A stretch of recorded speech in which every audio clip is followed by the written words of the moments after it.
Hey everybody, it's Devin. Also Kate. Welcome to Medcrimes.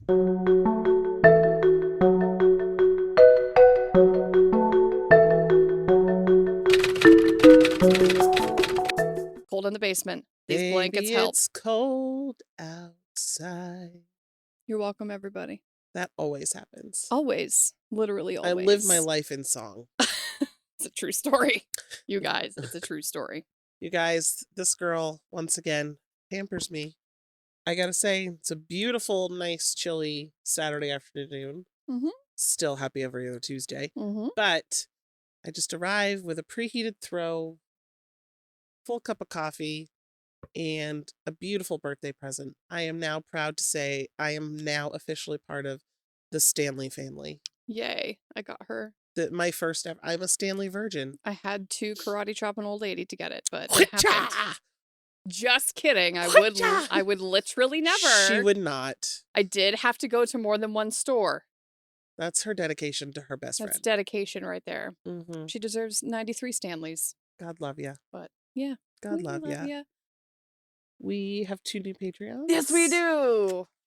Oh, I get to go first. Yes, you do.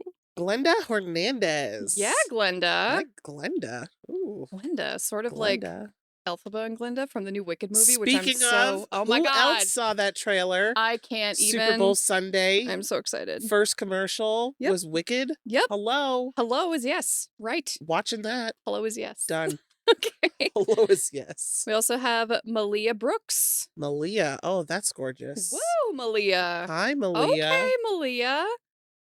Sorry, everybody. We just had to adjust our little light situation. We had to adjust our brightness. Okay, so what you guys are is Kelpies. What's a Kelpie, you ask? I didn't ask yet, but I was planning on Here's it. the information that nobody asked for. Kelpies are Scottish folklore critters. I love that already. I know. And they are shape-shifting water spirits, usually appearing as a horse, luring all the bad people to a watery grave. I am jealous. I'm pretty obsessed. Those are phenomenal. I know. So I read about that and was like, Glenda Done. and Malia, yep, that fits your description. I am jealous of you two, Glenda and Malia. And then I think we should probably dive right into this because she's a long one. Kate is wasting no time. So I'm still, like, I still have, like, such a hard time, like, wrapping my head around this, and it gets so bad. I am not prepared. And so twisted. And this just makes me, like, cringe and cry for these poor families that had to go through all of this, and these poor people. I mean, like, we went on, like, a tangent about this our last episode, but you know, we care for people with dementia all the time, and like, you build relationships with these people. Mm-hmm. Like, elderly people have been around for so long and have such incredible stories, and like, they're such valuable. We're in the business that also everybody, for our residents and our patients, no one strives to live their life to go into a nursing home. No, right? Nobody expects that. We earn our living and have our careers in the business where that's not where anyone hopes to end up, you know? And so we always strive to like make it the best and pleasant and as home-like as possible, knowing that we aren't your home, but and we know that no one thought that that's where they'd have their golden years and end of life and whatnot. And then to just have these two and just squash it, make it so demeaning. Yeah. And it just reduces these people to just like these empty shells. Yeah, exactly. And it's like, that's not what these people are. Right. That's not what these like lovely elderly people who have lived, you know, in many cases, beautiful, full lives and have families that love them and remember them as they once were. Yeah. And it's just such a sad thing. Yeah. Anyway, I'm going to just jump right back into this. Welcome back. So where we left off, Gwen Graham had grown up in this abusive home. We kind of talked about her childhood. As she grows up, she leaves her home in Tyler, Texas.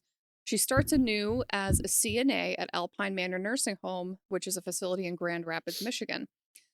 There, she meets fellow CNA Kathy Wood, who also grew up in this abusive home, or so she says.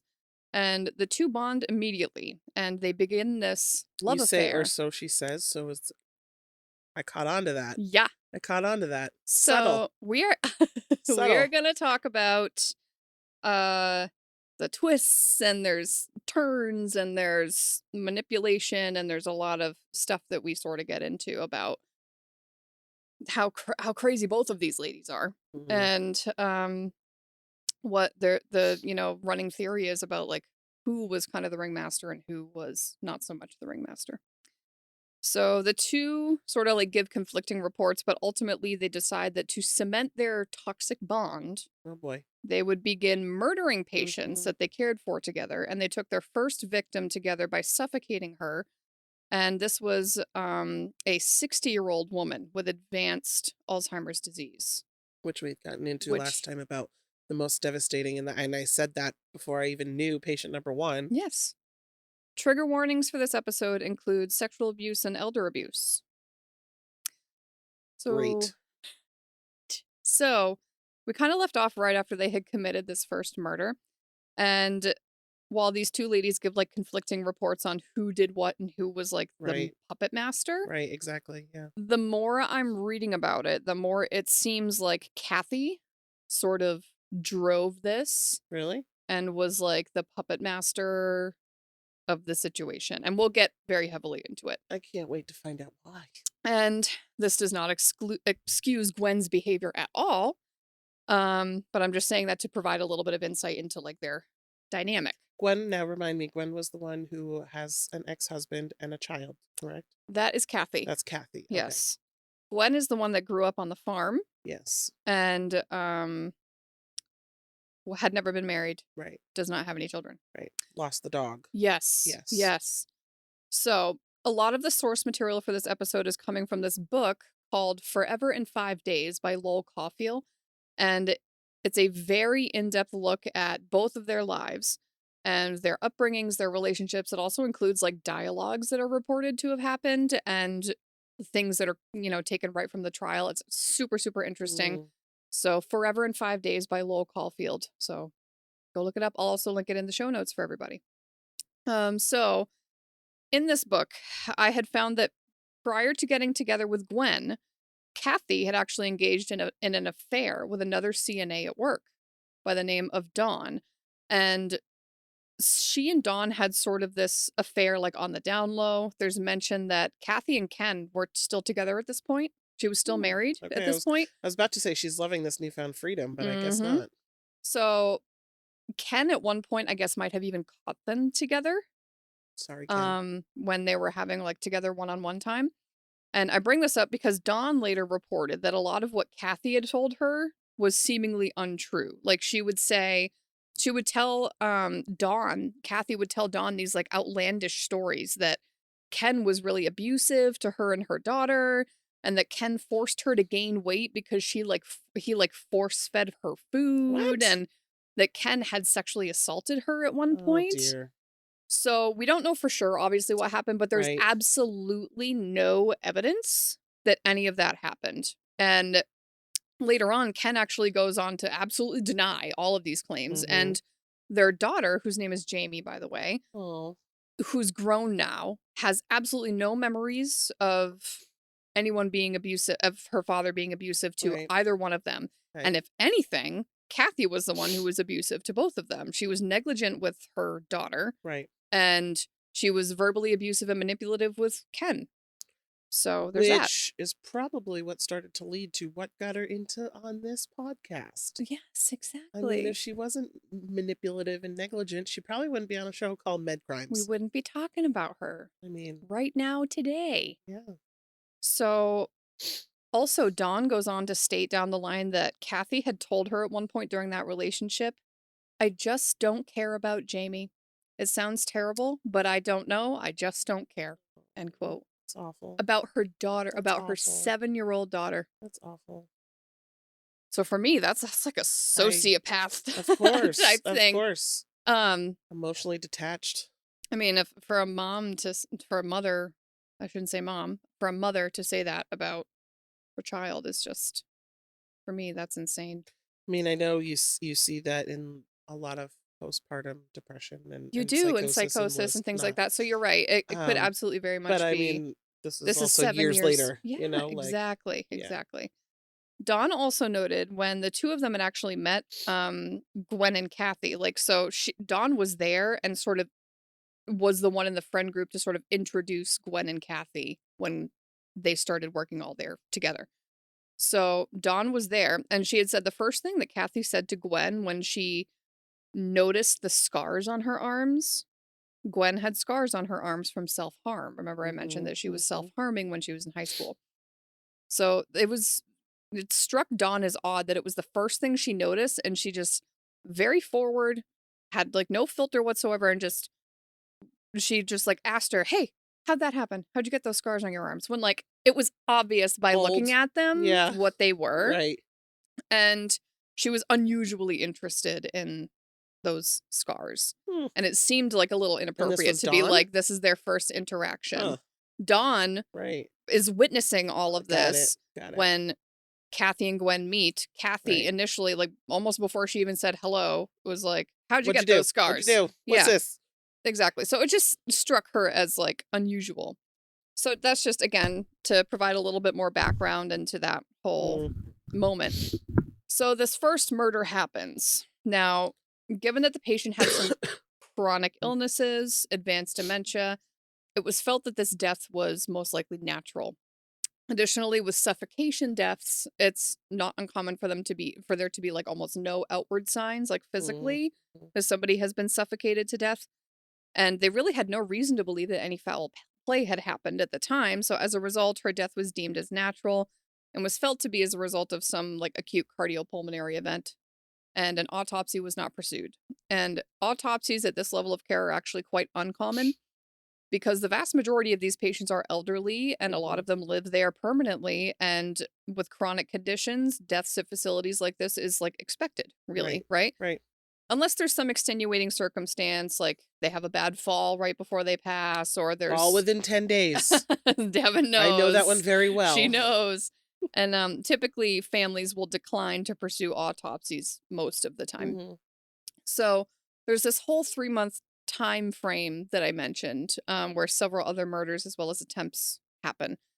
Now, staff notice right away as soon as these two girls like get together, they start showing signs that they're extremely into each other, but also very like codependent. It's mhm. extremely toxic and it's extremely obvious to everybody around them what their dynamic is. So both ladies start calling out of work like regularly to make sure that they're like together all the time. And so it takes on this pattern very quickly that like at least between the two of them, at least one of them is calling out once a week. Trust me, as a at management level, it doesn't take long to find a pattern of call-outs. Yeah, no kidding. It doesn't. So between the two of them, they're averaging this like one call out a week, and then they're often trying to like switch shifts to make sure that when they work, they can be together, and when they're off, they can be together. Mm, And they notice that both girls have like scratches and cuts and bruises on their arms and on their chest, and like hickeys, just like obvious hickeys. right. They make no attempt to like hide any of this. And these two women were often asked about like, how did you get so beat up? And like, what the hell happened to you?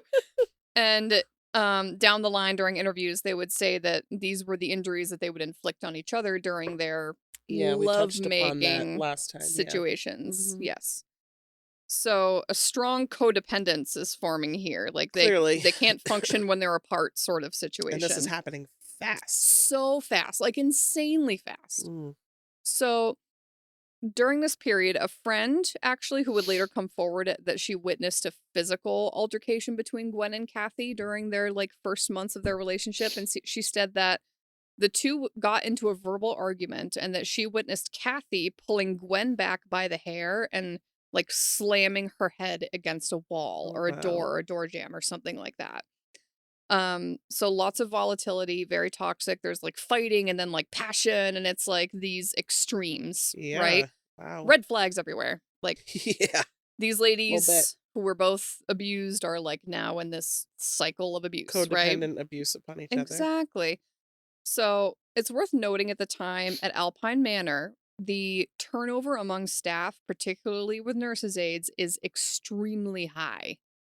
around the time when Kathy and Gwen were doing their thing, turnover was around 66% among LNAs. Oh, So like 60, meaning that wow. 66% of their hired staff would not be like considered long-term Right, staff members. right. So extremely high Wow. turnover. So this probably played a role a little bit into why they were able to like get away with so much. And we're going to go into some more of their behavior at work, like even outside of murdering people. They're just extremely unprofessional, extremely toxic, very hard to work with. But I think the reason that so much was tolerated for them was that there was very little consistent staff that were in the picture. So it was easy for them to sort of fly under the radar for that reason. I mean, in that aspect, not a lot has changed, No, right? that's true. But, I mean, I can only speak for our facility. Exactly. It doesn't matter how many bodies of staff members, like, how it Yeah. doesn't matter how many staff we are short. Right. You're never just gonna keep someone around to have a body. No. To have a body that's gonna do the job. But that was the Yeah, situation yeah, in this and yes, situation. for sure. And we've had so many more cases that have Yes. been like, well, they were desperate for staff, so Yes, they of just course. kept them Of on and course. tolerated this, that, and the other thing. Of So, course. and especially like, I mean, post-COVID, we can see it. Hello. oh, yes, Yeah. absolutely. So, administration probably didn't really feel like they had much of a choice but to tolerate it because these two were the only like, and they had really only been there for like a year or two at this point. And they were like the most consistent staff members that were there, Okay, that's just which terrible. is so sad. That is just terrible. And there was even one time where Gwen's supervisor had to send Gwen home because she showed up for her shift hammered. She was hammered. Come on. And so her supervisor was appalled that she would even think to do, like, I can't believe you're doing this. So she writes her up. She writes a note to the administrator. She sends Gwen home for the night. And she's fully expecting that Gwen is not going to be back. That Like, should that's be a termination. fireable That's offense. automatic termination. 100%. Group C. So she's expecting her. And then the following night, she shows back up. Administration did absolutely nothing. Wow. Just kept her on because they felt like they had no choice. How am I going to staff this building Wow. if I don't have these two clowns You could come fucking do it around in here? yourself. Yeah. Hello. Not back then. No way. Yeah. So the irresponsible behavior continues and starts to even escalate during this period. So it's reported that the pair are entering closed rooms and closing the door behind them, being alone together in rooms, coming back out all disheveled, like you know what's happening in there. Right. And there's reports that they were caught making out in empty rooms. They would prank their coworkers like a lot, and it's not like good nature. Like I was we gonna all say, like what do kind of little prank? pranks like here and there, and like sometimes it's like good natured and it's like kind of cute, and like there's really nothing wrong with that. That's even like encouraged. Like have fun. But they would prank people like and include the residents in it. Like that I read something where they like they would dress the residents and like put their clothes on backwards. That's not cool. That's literally not cool. They put No. someone to bed and have them be back like upside down in bed so that their head is at the headboard and their feet are on the pillow. Like they're doing this to prank their coworkers and be like, "Ha ha, now you have to fix No. that." And it's like, No, that's resident but that's like a safety and safety issue dignity and and dignity. And yes. so so that's just to highlight that these residents mean abso-fucking-lutely nothing. They're a game to them. They're a total game. They mean absolutely nothing. Wow. Absolutely nothing. And I mean, that's people are witnessing this and are like, Right. you guys this is wild. Like like they're getting written up, they're getting but administration is doing absolutely nothing. Like negligence, abuse. My God. I know, poor Devin is like, my chest hurts. I gotta go. So Wow. after this first victim, Marguerite Chambers, the pair realized that so the goal, as we said in the first part, was to spell the word murder, right? They planned this. Let's spell out the word murder with the names of our residents that we kill. So And I'm who's giggling. next? I'm giggling because this is so dumb. They realized after Marguerite, and using Marguerite for the letter M, that they don't have any residents at Alpine with the name starting with the letter U. They didn't think that out very well. This is how far ahead these ladies plan. Exactly 0%. 0. Exactly 0%. Wow. Um, so, or at least they didn't have anybody that felt like they could physically overpower. Thank And God, like, because, I mean, little old lady Ursula was just no, I sitting know. I was duck, thinking, I you was know? like, who Like, is you when I was reading right. about this? I was like, it Yes. must be Ursula or I don't know. That was the only It's you name it's I not it's could not even think of. Eugene because I know. they They have an they E. have an E. Oh my God. So anyway, that's just Oh, how much forethought these ladies put into this. So I they wish I wish they put a little less forethought into it and just didn't do it at same. all. Same. Yeah, that would be I nice. mean, So they I'm just abandoned. only think I'm just number one, these absolutely the residents and their families Oh my are at the God. forefront of my mind on what they were going through. But then Mm-hmm. I'm also like, number one, shame on you, administration, for Oh not my catching God. this earlier. But then I'm also, you know, I'm in the back of my mind, I'm like, I the administrative stuff in the back of my head, I'm just like thinking of just the bullshit that they just put everybody through. You Yes. know, Isn't it I'm insane? just wow. So they had to abandon the plan to spell the word murder. So now we go from, did they just skip the letter at all? No, Like a license plate no, they thing? abandoned it. But yes, MRDR? MRT. Like They could just murder. Eugene could come with the E. I mean, they just skip it. So they abandoned the plan at all. They're All like, we right. can't spell murder anymore. So they start utilizing this phrase between the two of them, sort of based on the old adage, forever and a day. Like, I'll love you forever and a day. So based on that old adage, they would start to say, um, when they killed one person, they would say to each other, I'll love you forever and a day. When they had killed two people, they would say to each other, I'll love you forever in 2 days. So this was like this little code phrase between them. Ugh. And they would say it to each other all the time at work in front of people. Nobody would have any idea what they meant by I love you forever in 4 days. Like, Right. and there's a lot of letters between the two of them that have like love letters and poems, like, Right. So using that yeah, phrase. So that's like their little code phrase that they had for each other. this is sick. This is literally This is sick. so sick. So, yeah, and there was this. Oh, sorry. Never mind. I already said that.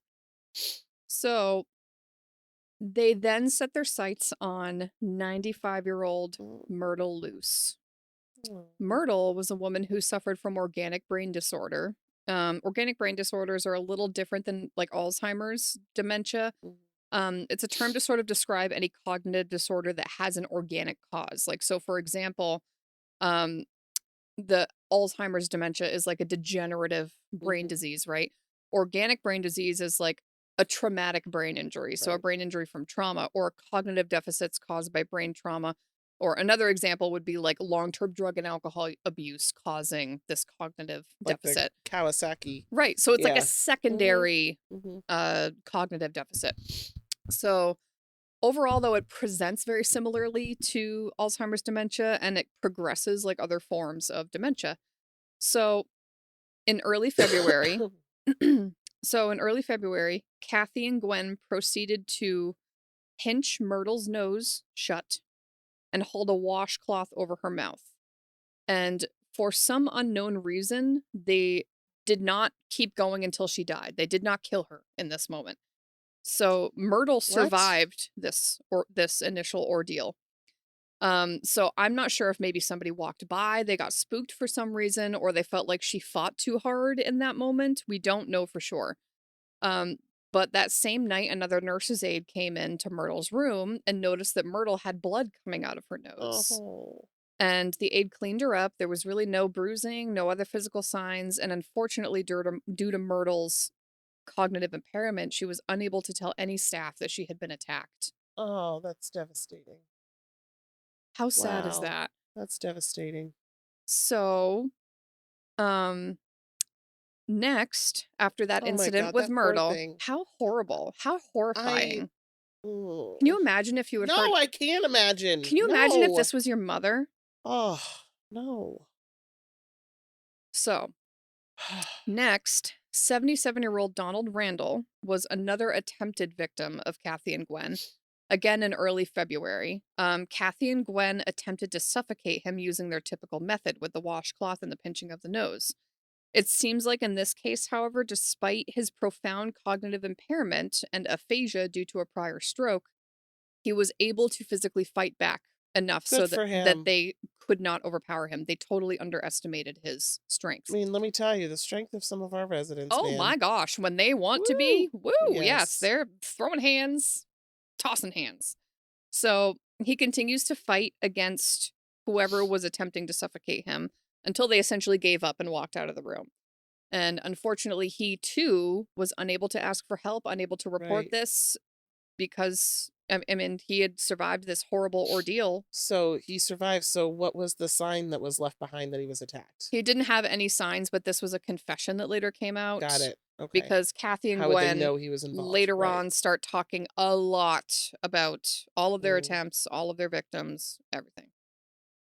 So, days after they attacked Donald Randall, the pair decide to try again with 95-year-old Myrtle Luce. Oh, no. And so on February 10th, the pair suffocated 95-year-old Myrtle Luce to death. Oh, that's awful. That's awful. Ugh, it hurts my Poor heart. Myrtle. I know. Gosh. Again, facility management did not think much of this death because again, this is a 95-year-old woman with chronic comorbidities, and outwardly there was no sign of injury, no sign of foul play. And other than the fact that she was reasonably healthy before this, they had no reason to believe at the time that anything unusual had happened. So again, this was treated as a natural death. No autopsy was pursued. My goodness. So it I'm seems just so that sad. this is the saddest. This is so This is sad. so sad. Because, and when we've experienced residents that maybe we weren't anticipating to pass away, Mm-hmm. but it looks like maybe they had some kind of event in their bed or something, Right. and we Yeah. always just say they passed in their sleep, or because Mm-hmm. it's just could be so sudden, and that's Yes. probably what most likely these staff members are talking about, right? When they Mm-hmm. come in the next day and poor Myrtle's gone and Right. and whatnot, and then it's just, but what these two bitches did, Yes. no, she was brutally murdered and Yes, she was exactly. suffocated. She didn't pass Exactly. peacefully in her sleep. Nope. Nope. Nobody should have to go this way. This is a 95-year-old woman who had made it to 95. 95 years old. A frail, elderly woman who could not defend herself. I mean, what kind of a fucking insane monster? Gwen and Kathy. Boy to Kathy. So, it seems that during the shift when Gwen and Kathy did this to Myrtle, they also had altered some medical documentation. They found this when they reviewed all of the What? documentation. So, they had signed other staff members' name instead of their own on their shift documentation in order to distance themselves from having cared for Myrtle at all Mm-hmm. during that shift. So, obviously, that was easily debunked because they could just look at the schedule and be like, she was working this unit. Why is so and Right. so's initials there? Thank God for electronic documentation So now. that's what I was going to say. Yeah, so everything was documented on paper back around Yes, this it was. time. Yeah.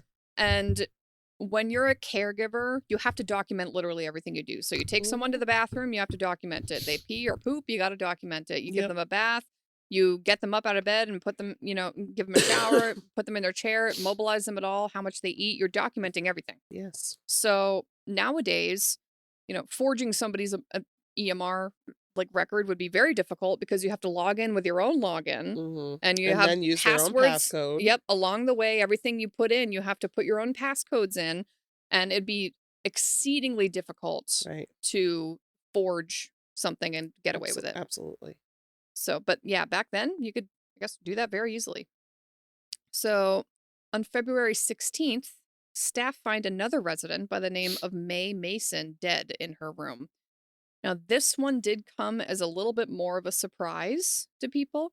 She was stable, she was functional, she did have dementia, but she was seemingly in very good health. She was ambulatory, and only an hour or two prior, an LNA sat with her. She said she had brought her some food, she was eating and drinking, they were talking, they were laughing, she was engaged. I mean, this was a little bit more of a surprise because the LNA had had a great interaction with her, literally an hour before she was found dead. So That, for whatever reason, struck everybody as a little bit odd. Mhm. There was no sign of a decline whatsoever, and she wasn't quite as frail, it sounds like, as the other two that Mhm. had passed. So this surprised people. A bunch of staff, so, like, when it happened, it was, like, an off shift, right? So, like, once everybody heard, "Oh, oh my goodness, May died. What?" Like, everyone just comes into her room and, like, looks at her. Like, the Right. staff are, like, coming in and taking a look and be like, "Oh my god, this is so sad." Right. So staff are, like, coming in and, like, looking, and it's getting around the building that she's passed, and everyone's, like, coming down to the unit because everybody loved this lady. Yes. I mean, we do that Here, often. yes. Yes. Exactly. So, later on, staff did notice, the staff that were interviewed noticed, "Huh, actually, Gwen and Kathy were working that night, and they didn't come down to the room. They were the only 2 that didn't come down to the room Hmm. and, like, say goodbye or talk with the nurse or anything." So,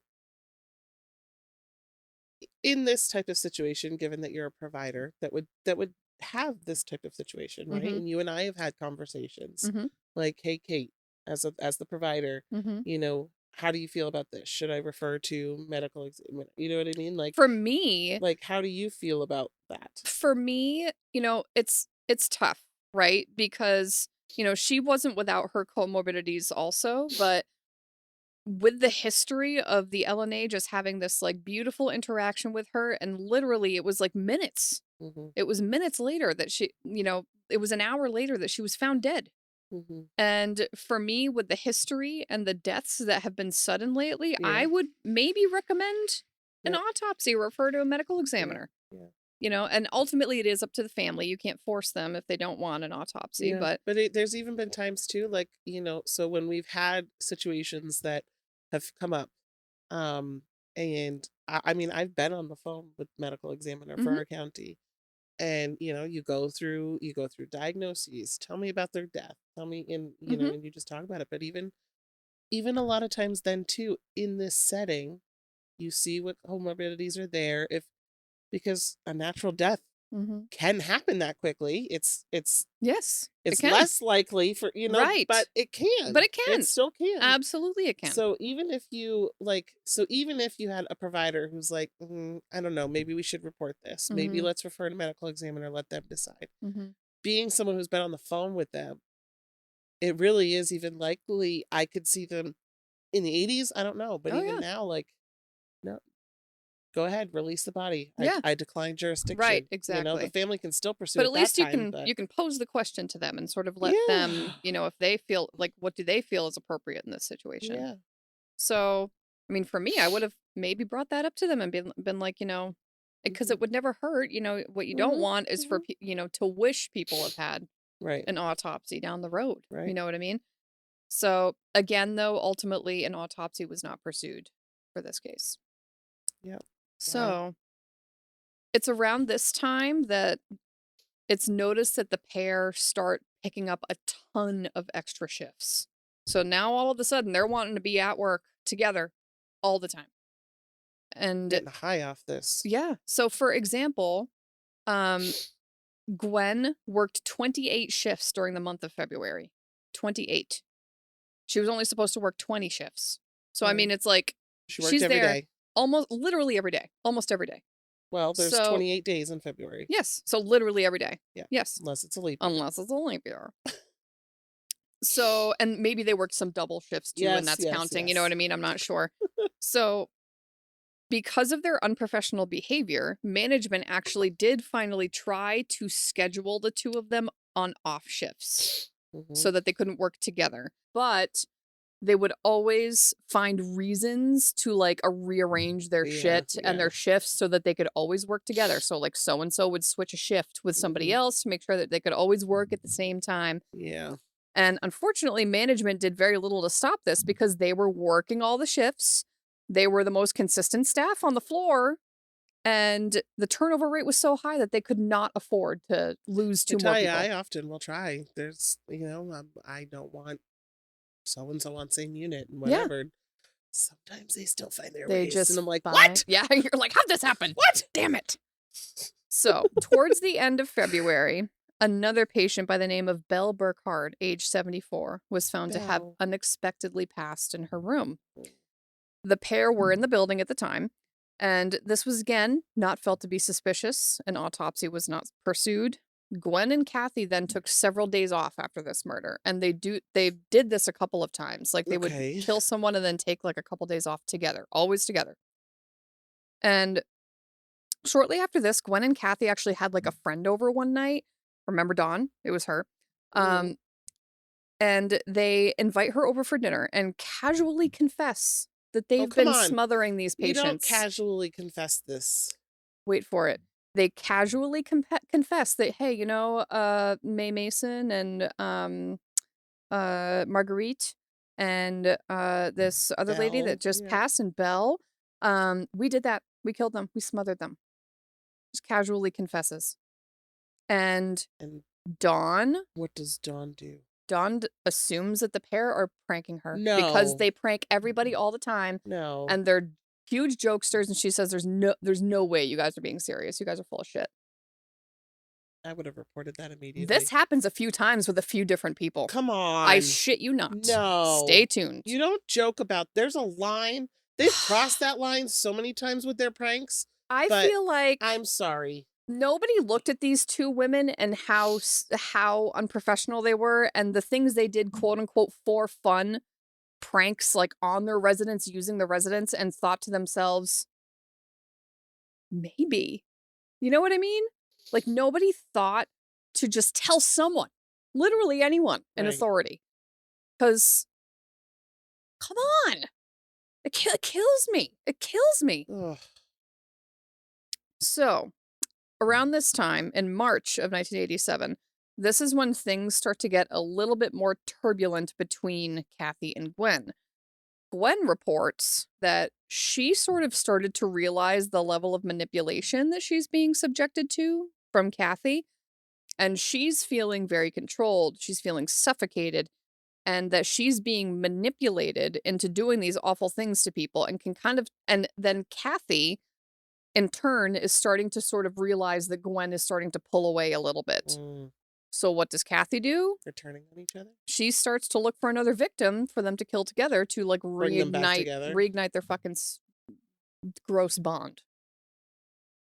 Edith Cook, a 98-year-old pleasantly confused woman who was a long-term care resident of Alpine, had not been doing well lately. She was the resident that everybody loved. She was always happy, always cheerful, always smiling, just like a being of light, even in her elderly, frail, confused state with her cognitive impairments. You know, she is still enjoying life as much as she can. Like, she is just one of those beautifully positive, Yep. just absolute gems. Yep. Everybody loved this woman. It's Edith. Oh, yes. Hi, Edith. How are you? Know, we all have those people, right? That are just like, oh, my little spirit animal, Yes, right? Yes. Everybody loved this lady. All of us working in long-term care, you have had everybody working in long-term care has somebody that they will never forget. My lady FaceTimed me a couple weeks ago. I know. My lady FaceTimed me. I know. That one's so that lucky. was a surprise. That one's so lucky. Unfortunately, as of late, she had acquired some wounds on her feet that were felt to be like vascular wounds that had become gangrenous. So she was starting to decline like in overall health. And in the past few weeks, she had kind of a decline. She was because of the pain, she is starting to spend a lot more time in bed. She's not tooling around in her wheelchair like she used to be. Yeah. Gangrene, which gangrene is a bacterial infection that can be caused by a number of different bacteria and essentially causes tissues to become like necrotic and die off. I literally sorry, we were having a break, and I belong to this thing on social media that's called long-term care nursing. And the question literally was, what is the worst smell for you in nursing? Perfect segue. And someone commented lower GI bleed, which that's true. Yes. But for me, wet gangrene. Yes. Wet gangrene all the way. Oh, yeah. Oh. So perfect segue. I'm glad you said that, because not only is it extremely excruciatingly painful for people that suffer from it, it is some of the most distinctive smelling and the smell permeates everything, and it gets Yes. everywhere, and you can do wound care with 2 pairs of gloves on and a gown, and you will be smelling it in your nostrils Do still you for the rest of the day. remember that day when we were in nursing 101? Mhm. Do you remember that day of my clinicals when I came home Oh, and yeah. slept and I was so sick? Yes. That was my experience, my Yes. first ever experience with wet gangrene. Yes. Me as a nursing student, and all I did was help the nurse hold a leg. Yes. I helped hold the leg while the Mhm. nurse did the dressing, wrapped the legs, and when we were done, I went into the hallway. I ended up sitting on the floor. I was white as a ghost. That smell stayed with me 20 years later. For those that have never smelled it, I mean, it essentially smells like death Yeah, because it rotting is flesh. quite It's literally rotten flesh, yeah. and, Wow. it is very intense, it is very strong, and nothing you do makes it go away, nothing you do can cover it up, and no dressings will hold that in. No. So, Edith, Oh no. unfortunately, was no exception. Yeah. She was, and, it's so unfortunate for this poor lady. So she was starting to, call out in pain. So she's spending more time in bed. She's calling out in pain. She's extremely uncomfortable. She's calling out for hours and hours on end, which for me as the provider, I'm like, well, who the hell is like not controlling this lady's pain? What Yes, can, you know what I yes, mean? What can we yes. do to get this lady comfortable? Uh-huh. But she was extremely uncomfortable, and the smell permeated this lady's room, and it Yeah. was like you could smell it outside the room, all at the nurse's station. Like Yeah. it was just that piece of it was unpleasant for Right. people. So Poor Edith. I know. Poor So Edith. on April 7th, Gwen and Kathy took it upon themselves to smother Edith using washcloths to death in the same manner that they had taken the 4 previous lives. And later on, when they were interviewed about this, they shared that it was because they were sick of the odor and the yelling, Who cares?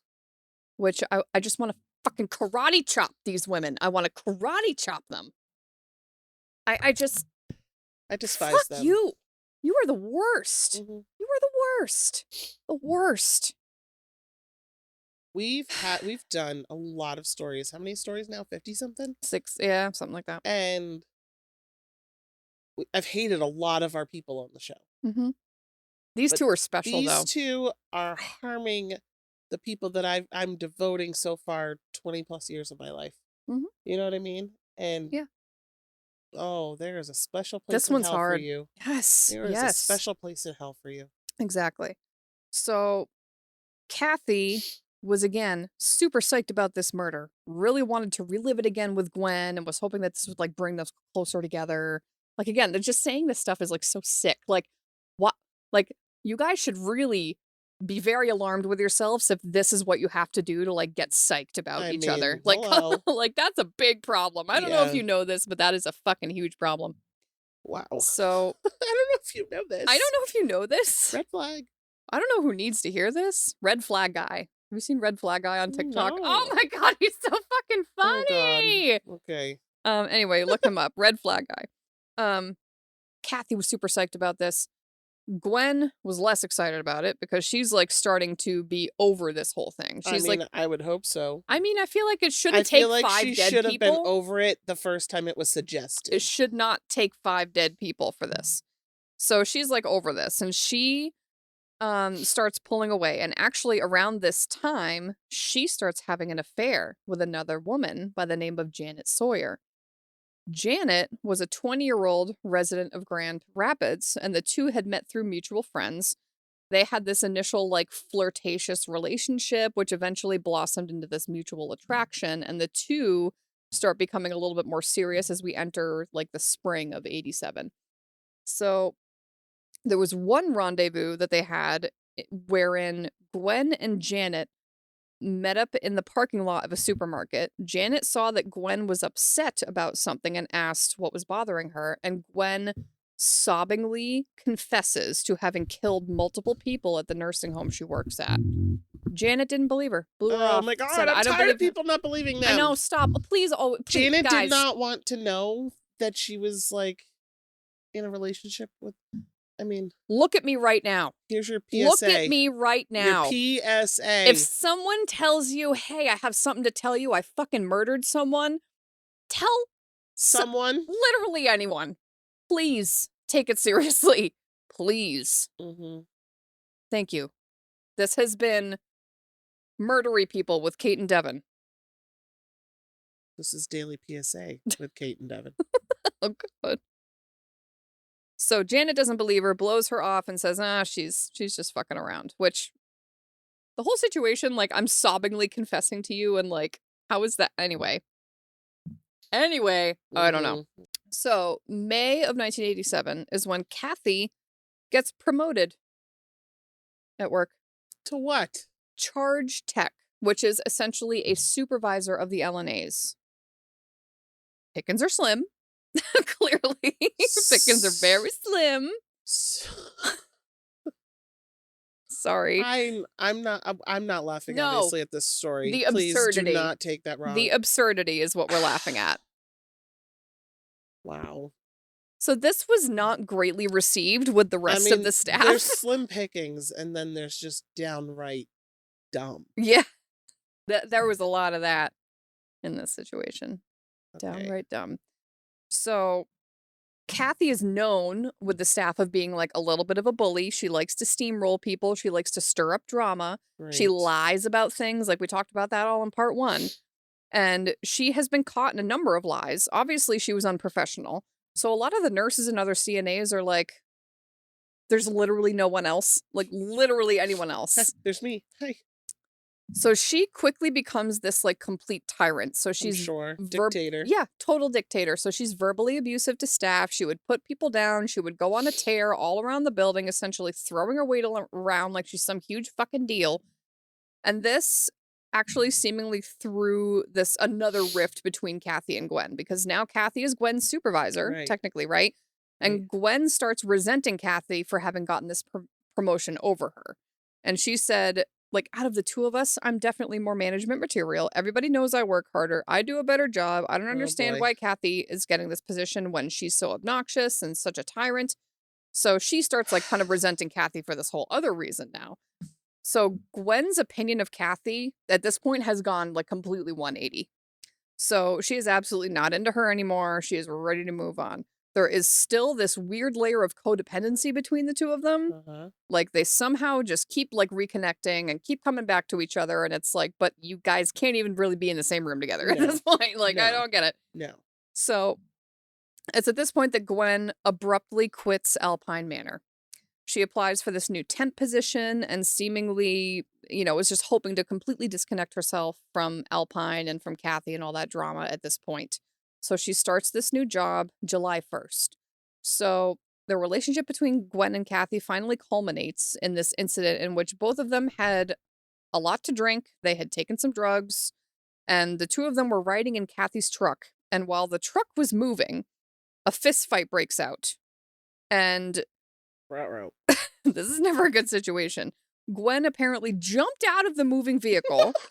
Not advised. No, do not try this at home. Jumps out of the moving vehicle. Kathy stops her truck, chases her down, and it drags Gwen back to the truck. The two apparently made it back. This sounds like a movie. This is real life. This really happened between two human beings. This is a real thing that happened. This happened. And apparently the two made it back to one of the residences, and essentially this was the end of their relationship. Like, it should have ended a long time before any of this. Way before any of this.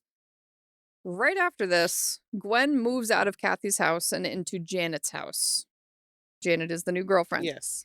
Kathy did not take this well. She was seen on multiple occasions driving by Janet's residence that Gwen had moved into, was constantly calling her, constantly showing up at her work, just very obsessive, very toxic, all that behavior that is just red flaggy. Right. One morning, Gwen woke up and found Kathy standing at the foot of her bed. Huh? Like an absolute fucking psycho. Standing at the foot of her bed, staring at her, watching her sleep. No. That's a hard pass. Yeah. That's a hard no. So, didn't end up doing anything. I think they, she left, but other than breaking into where she now lives and watches her sleep at the foot of her bed. Yeah, like, the fuck? I don't know, man. These women are a lot. So, Gwen was starting to get really uneasy about staying in Michigan with Kathy around for obvious reasons. Kathy is like on top of her shit all the time. And her behavior was starting to escalate. Like she just was watching me sleep. What was she gonna, you know what I Right, mean? right. So she makes plans to move back to Texas to get away from Michigan and hopefully put this whole thing behind her permanently. And hopefully forget about the fact that she helped murder a bunch of people Yeah, and like hope yeah, that no one ever figures that out. right. So before she moves, 'Cause she's so Kathy. much better than her. Oh, I know, Yeah. right? So before she moves, Kathy is somehow given the opportunity to talk to Gwen alone. I don't know what transpired to allow this, but nobody knows what was said during this conversation. But by the end of it, Gwen packs up her stuff and instead of moving to Texas, moves back into Kathy's house. Stop I it. sh- No way. you not. These two women No. are so codependent and so toxic. It's like the But grossest. I love you. But I love you. Let's not give up on us. Oh, God. Just stop. Ladies, I ladies. mean, People are dead because of you. Stop. yes, Stop yes. this. So what she told Janet when she moved out of Janet's was that, quote, Gwen has something on me and I can't leave her. So that infers that Kathy was like, bitch, I got something on you. I will tell Uh-huh. the world what happened Wow. and we will both go down for this in flames or you can move back in with me and we can keep this secret forever. Wow. So the following gets Careful who graphic. you get in bed with, Yep. folks. The following gets graphic. We are going to discuss an episode of sexual assault that is a lot. So fast forward the next like 30 seconds or so if that's too much. Apparently, when they got back to Kathy's home, it's reported that they engage in sexual intercourse. Kathy ties Gwen up as they have before, but this time Kathy takes things way too far. And according to Gwen, Kathy sexually assaulted Gwen with a hunting rifle, despite her What? saying no and asking her to stop. What? Yes. Wow. Wow. Wow is right. Hey, After this episode, now does Gwen leave? Gwen had another change of heart, leaves Kathy, goes back to Janet's house, and tells her, I really need to get out of this situationship. And Situationship? yep, Love that. I know. And I know she has things on me, but I cannot stay with her. She's hurting me. Wow. She's abusing me. She's raping me. Like, I can't do this. Oh my goodness. So she and Janet together make plans to move to Texas again. And just look, give me some time to smooth things out and over with Kathy so she doesn't go absolutely ballistic again. And so she hopefully doesn't tell on us and Oh whatnot. dear. Oh And dear. then you and I, we are going to go pack up our shit and we're going to Ugh. move to Texas and be done with this. Hoping to just bury everything in the past. But In early August, Gwen leaves for Texas with Janet. okay. Now, in part one, I mentioned that there was a phone call between Kathy and her ex-husband, Ken. Mhm. And this is that phone call. This is when that phone call takes place. So she calls up Ken. The two of them have sort of a working relationship because of they have the Jamie, daughter. yeah. She tells him over the phone that this whole big relationship just ended. She's devastated, and that the two of them had, quote, killed 6 people together, end quote. And Ken finally does it.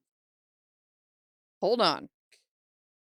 These girls had confessed to other people before, to other people in their friend circle, and Gwen's new girlfriend, Janet, and it had been dismissed completely as Yeah. having been a Come prank. on, Ken. But Ken knows his ex-wife very well. Yeah. And he knows that what she's saying is true. Oh my He goodness. says, I know this has to be true.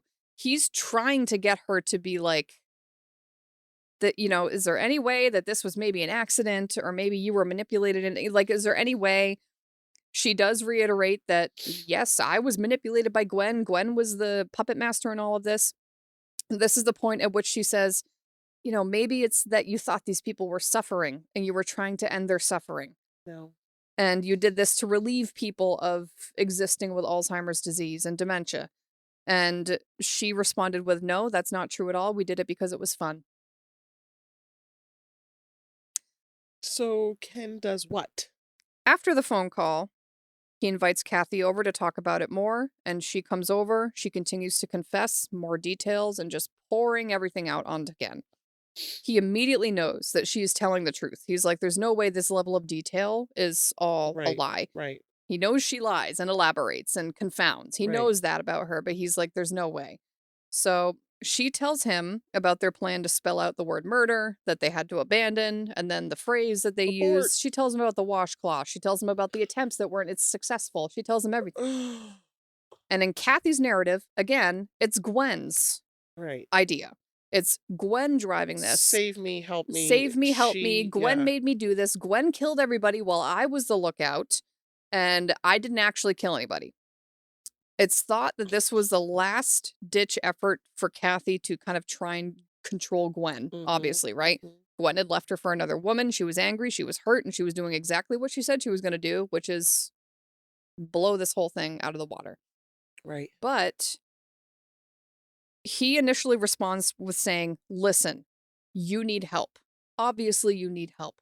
Please let me call someone.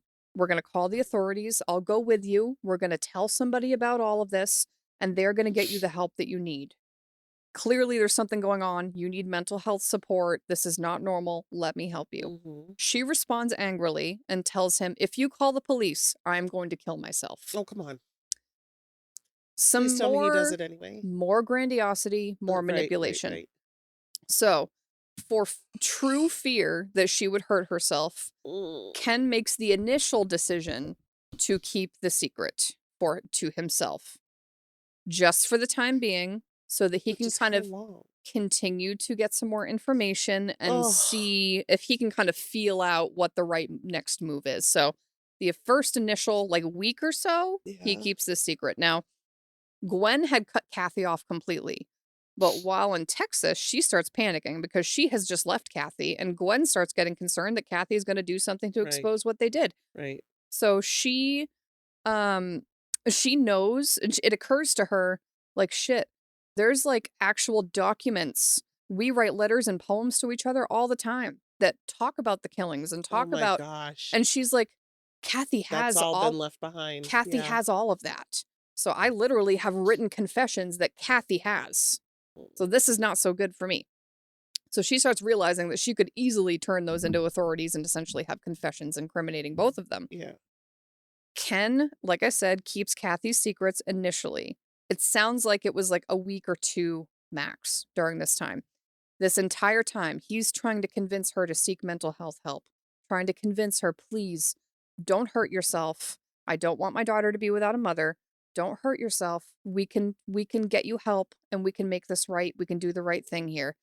She keeps perseverating on the fact that she is going to hurt herself and manipulates the shit out of him to try and keep quiet.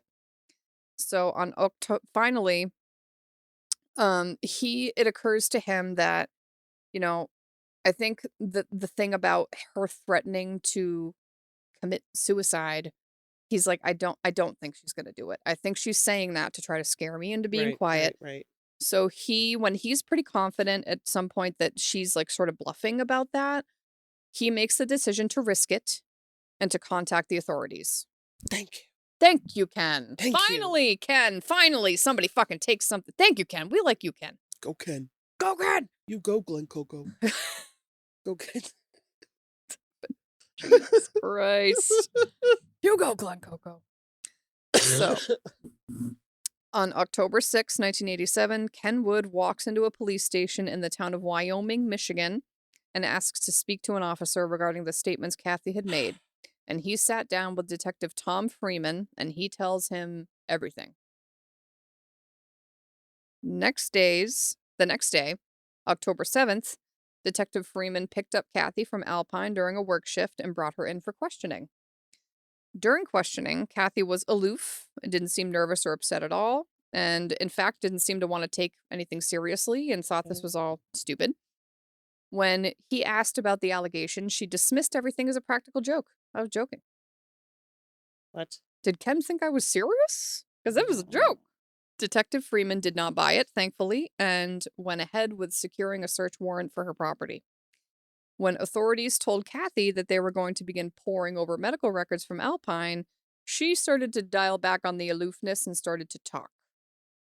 And told them about her relationship with Gwen, and that Gwen was the puppet master. And that Gwen had manipulated Kathy into being the lookout while Gwen murdered every single one of them. Which I doubt. Bullshit. Bullshit. She did everything she could do to ensure that Gwen looked like the evil, manipulative, abusive one and Kathy was the victim in this scenario. So, Alpine was ordered to turn over volumes of medical records, and poring over this was probably a massive undertaking because, as we said, everything gets documented. There's a huge paper trail with literally everything that they did. And what they were trying to do was obviously build a timeline of the deaths and correlate between when the ladies were working and was there a paper trail between when they worked and when the patients died. Mm. So detectives get Kathy to write out her statement. On October 9th, Kathy was suspended from Alpine pending an investigation. On October 12th, Detective Freeman and his associates flew down to Tyler, Texas, which is where Gwen had recently relocated, with a warrant to in hand Gwen. to search Gwen's home. Initially to search Gwen's home and question Gwen. On questioning, once the names of the victims were mentioned, she immediately lawyered up, and she clammed up she wouldn't give them anything without her lawyer. So press gets a hold of this, and the Can't blame her because articles. you also don't know. Well, number one, she knows she's guilty, but Yeah. also like she's been petrified about what Kathy's been saying all along. Anyway, Exactly. So she's like, "What do they have? I don't know." You know what I mean? Yeah. So once press get a hold of this, the articles start pouring out. More employees and friends start coming out of the woodwork to sort of Weird give their behavior of them. yes, And, giving those accounts and their testimonies of the weird behavior, the toxic relationship. And then all of those confessions that nobody took seriously. Like, you know, they mentioned that they murdered people. I thought they were joking. Come on, Janet. Break. Come on, Janet. Was Janet just baffled that it's true? I know, right? Jesus. October 27th, Kathy is questioned again. And this is when they go into when Kathy starts going into how they started selecting their victims, that they wanted to spell out the word murder, but then had to abandon that, and that they were stealing things from their victims as souvenirs. And after their arrests, staff who socialized with Gwen and Kathy outside of work who were interviewed actually told stories about how the women had admitted to smothering patients and that they were never taken seriously, that they did that, and how much they would drink and do drugs outside of work and how they were just super dysfunctional as human beings. But And yet got promoted. they also had one friend who noticed that hey, Gwen and Kathy, you guys have a whole shelf full of belongings that I know belong to the residents. Like, I've seen that with so-and-so. So they were stealing things to take as souvenirs and putting them up on a shelf. It's their trophy shelf. Yeah. So that's, like, some real messed up shit. So as they continue to question the ladies, it seems like the number of victims kind of keeps changing. So first it was 6, and then it was 8, and then it was 5. Nevertheless, they finally had enough evidence to bring charges against them. So on December 4th of 1988, they were arrested and charged for the murders of Edith Cook and Marguerite Chambers. So with those two, they were able to make direct links and were hoping to sort of build cases as they prepared for the trial. So Gwen was formally arrested on that day in Texas and was extradited back to Michigan for this. Kathy, being the conniving piece of shit she is, takes a deal. Gross. Gross is right.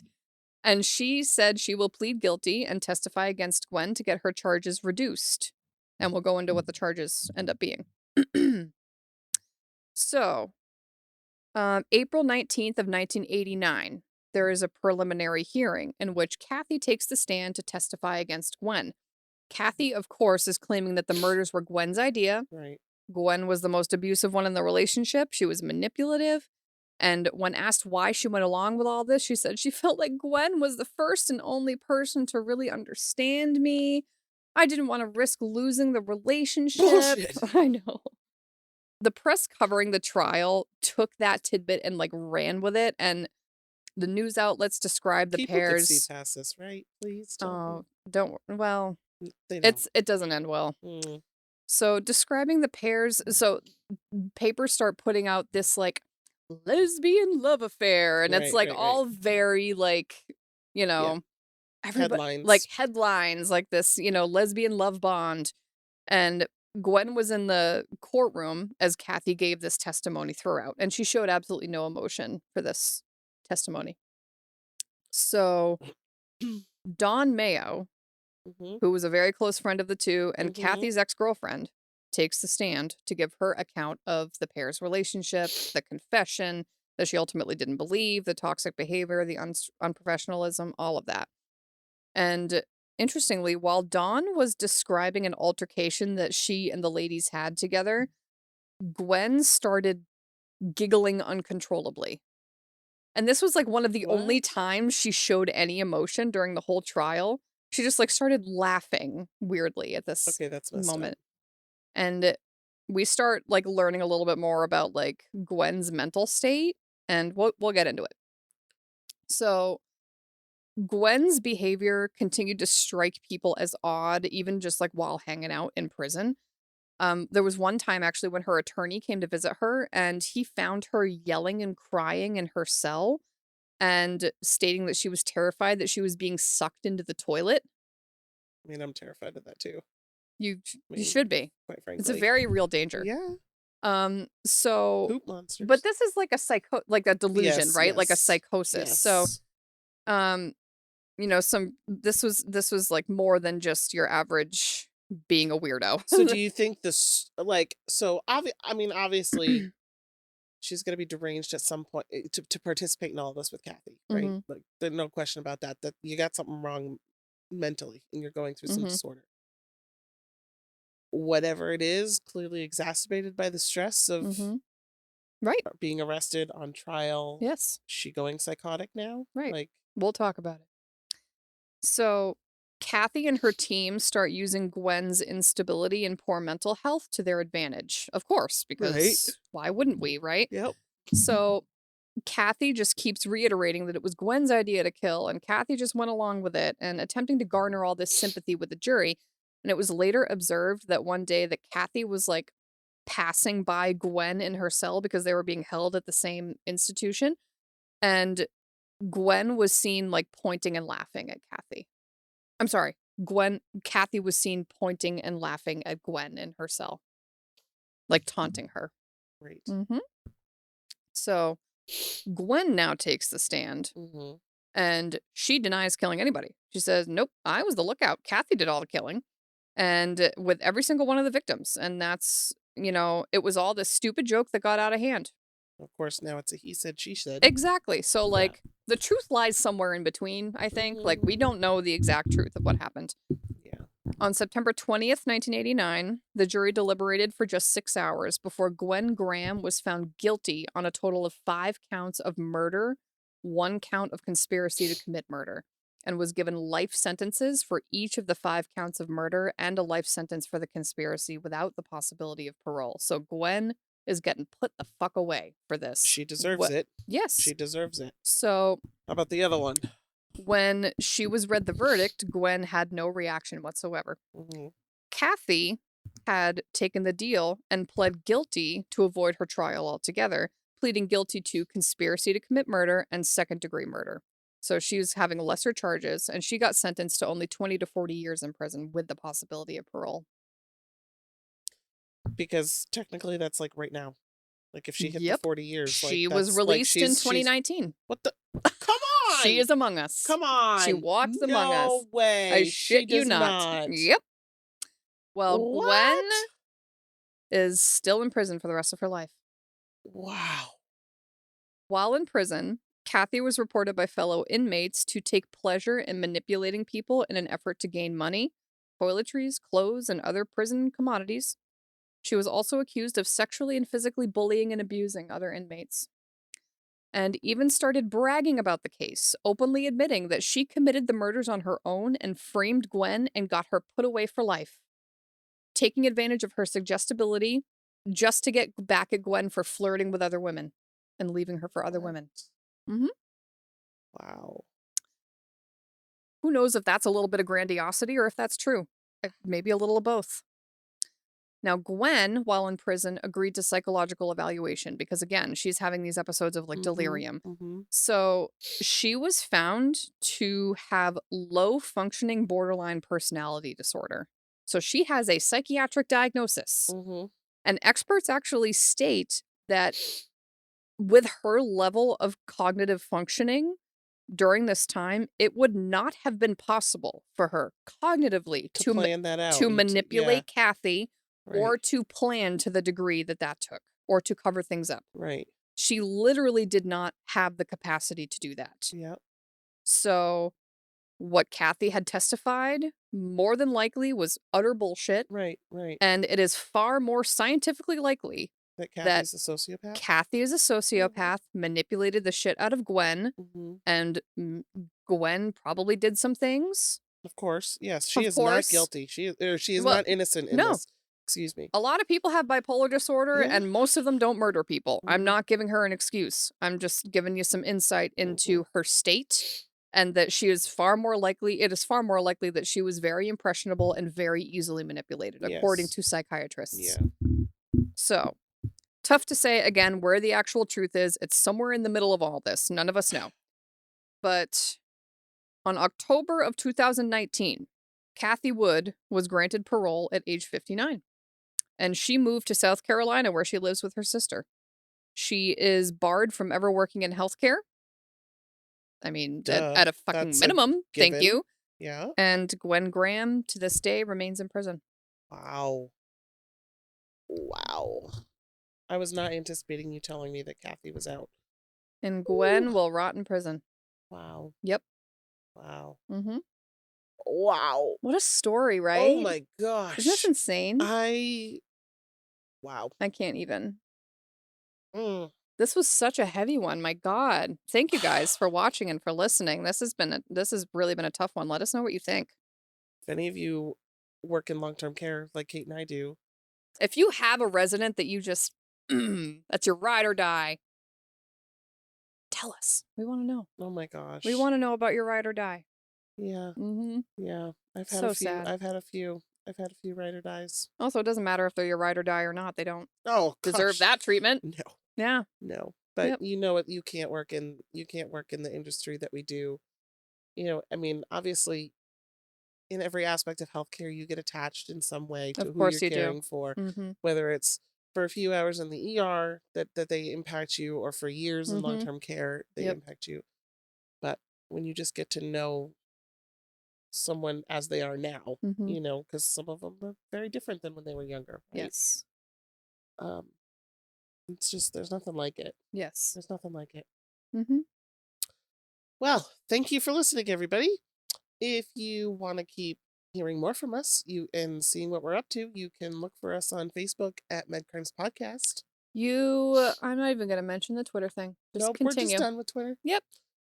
You can search for us on Instagram at Medcrimes Podcast. If you want to become a Patreon, you can find us at www.patreon.com/medcrimespodcast. If you want to interact with us, send us any of your crazy stories, any headlines, or any topics that you would love us to cover. You can email us at medcrimes@gmail.com. Good job. No www. That's a good save. Just email us at medcrimes@gmail.com. Rate, review, subscribe, share, like, all that good stuff. And find us on YouTube. Woo! It's fun here. Thanks for listening, everyone. Bye-bye.